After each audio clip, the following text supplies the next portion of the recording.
Chapter 20. Culture. Ivanich asked Prajna when they were once again sitting by the fire. "I will become younger, but what is the use of it? I don't know how to live and what to do. I was taught only to work like a wild beaver and provide for my family. But that can't be the purpose of life. Then how am I better than an animal?" "Yes, you are right, old man," answered Prajna. "People have no real culture. They don't know why they live. They don't even know what the word culture means. It consists of 3 parts: cult, you, and ra. That is, to cultivate only those qualities that God has. That is Ra, the main god of Egypt, the sun god. Or, more simply, the cult of light, spiritual light." "Oh, what kind of cult is this?" Ivanich inquired. "Everyone has a spark of God, a part of God. More precisely, you are this particle of God in its embryonic state. The center of your attention, where your perception, consciousness comes from, is this spark, particle, Atman, spirit. You are the perceiving witness of what happens to the mind, the senses, the body. But as long as your witness has not realized itself and is identified with mind, feeling, body, it has not yet awakened, has not separated itself from all this. And your task is to create such a gap between you and your mind, feelings and body, or rather not yours, but given to you for temporary use from outside. But it is difficult to do this, and the first step on this path is to make the spark ignite a flame of love, grace, compassion, repentance, joy, happiness, and other higher emotions. Culture, i.e. songs, poems, literature, music, theater, temples, worship, should serve to awaken them. Sublime emotions will not come by themselves. They must be cultivated through works of art, religion, spiritual practices, merging with nature. However, we are taught something completely different, and the whole modern culture is a demonstration and justification of negative emotions.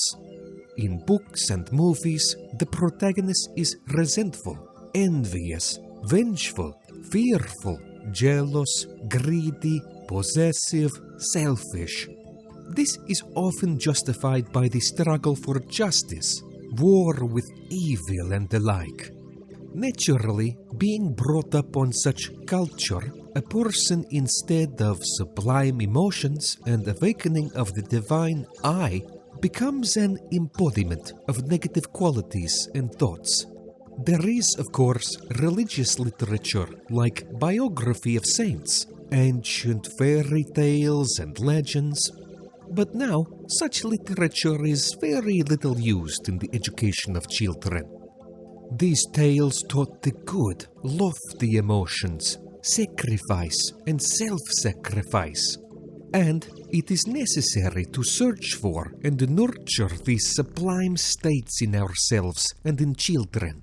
In our society, there is absolutely no intelligent literature that would show the real work on ourselves. It might even seem wild to a modern person. Wild? How? Why? Arthur was surprised. After all, it teaches goodness, spirituality. Yes, but it is incomprehensible to people. Let me give you an example. Prajna began to explain. Let's say, for example, Shakespeare's famous tragedy of Othello. A slanderer whispers to him that his wife Desdemona has cheated on him, and Othello decides to kill her without even investigating it. I would write it differently.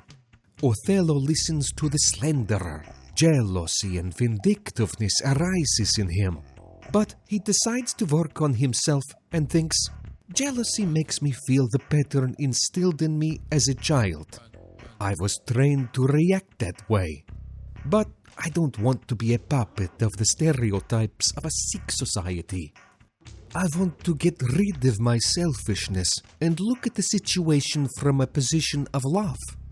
If Desdemona cheated on me, maybe I didn't satisfy her as a man, and I need to become a better man to give her what she lacks.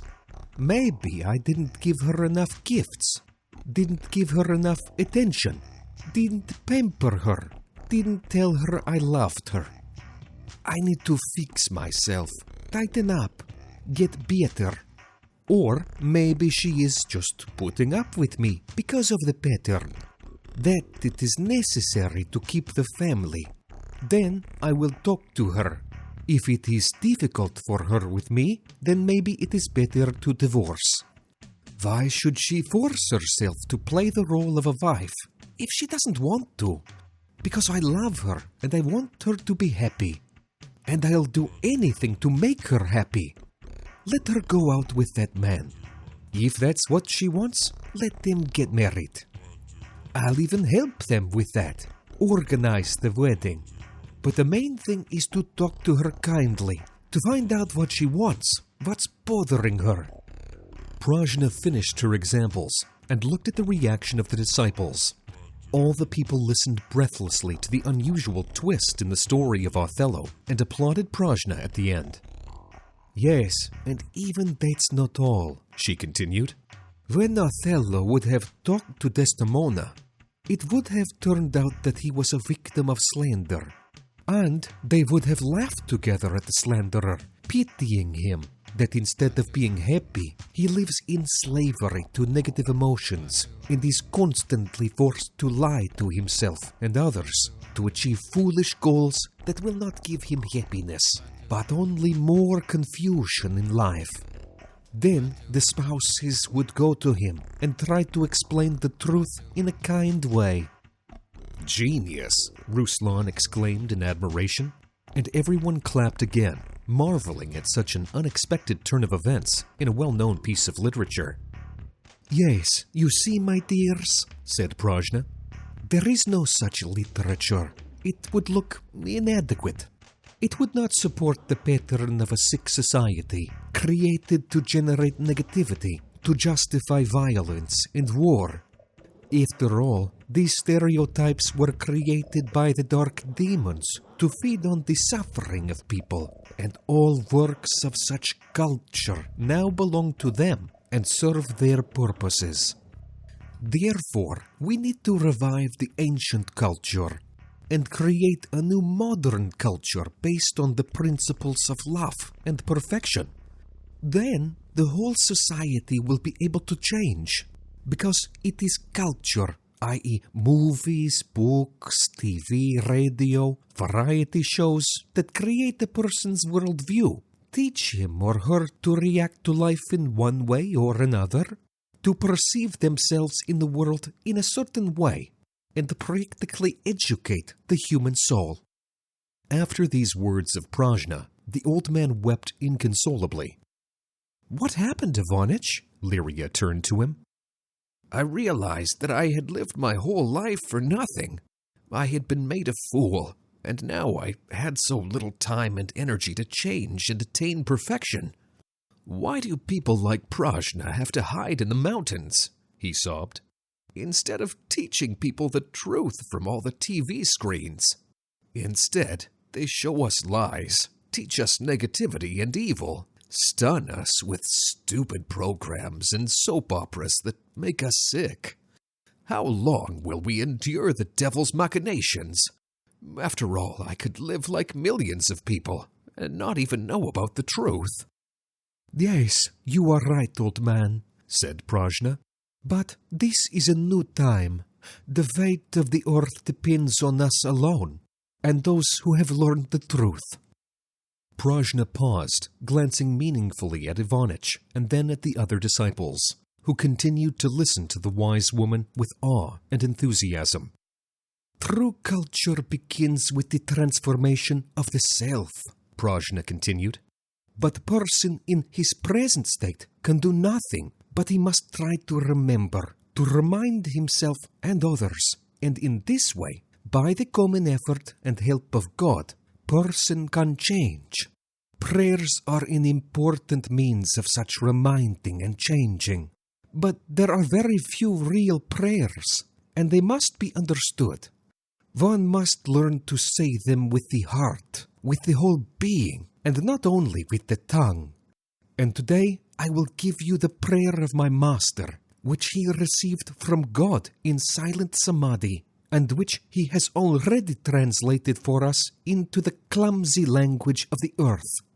Listen, people, to the message from heaven. And, in a very solemn voice, seemingly experiencing each word with her whole being, Prajna began to recite the prayer, one phrase at a time, as if to convey to everyone the state contained in each word, so that people could feel its meaning. God, help me to wake up and not fall asleep, to see myself real and not to forget, to separate myself from filth and lies, to serve you and people for the rest of my life. Let me know your will, and give me the humility to accept it. Teach me forgiveness and forgive my sins, to love thee and all thy creatures.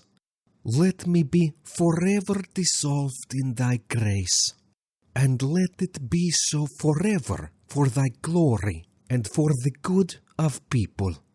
Aum. It seemed to Arthur that a great insight descended upon him in every line, but immediately vanished. He could not hold on to it. You'd have to repeat that prayer for years to realize it all, he reasoned. It is a pity, thought Alice, that I do not fully understand the meaning of each word, because I have to reproduce the state of mind that each line describes. Perhaps one should repeat it until one has experienced it completely, and try to stay in that state as long as possible. Yes, I will try to recite a prayer like Prajna, Ruslan thought, to experience it with my whole being, and also to make people feel it. Gradually, we will study every word of this prayer, Prajna went on to explain, so that you may be in the states it speaks of. For now, try to memorize it and highlight what you do not understand in it, and what is clear, try to do.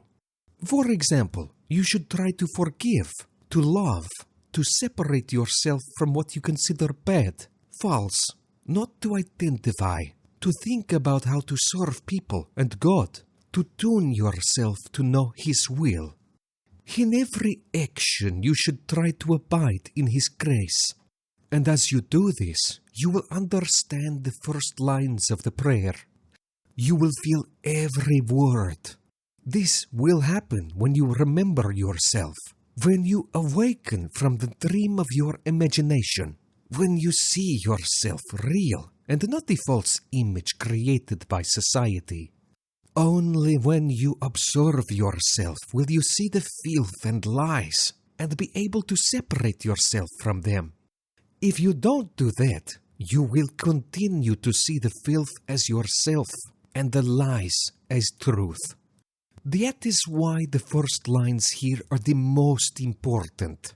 Without them, you will not be able to master the next lines, to awaken, to see yourself, to separate. This has to be learned every day, every minute. And the love and grace of God will give you strength to learn it. Therefore, concentrate on sublime emotions. Start from them, so that you have energy and mood to perform all other actions, prayers. This is how you will achieve the true inner culture that will make you God-man.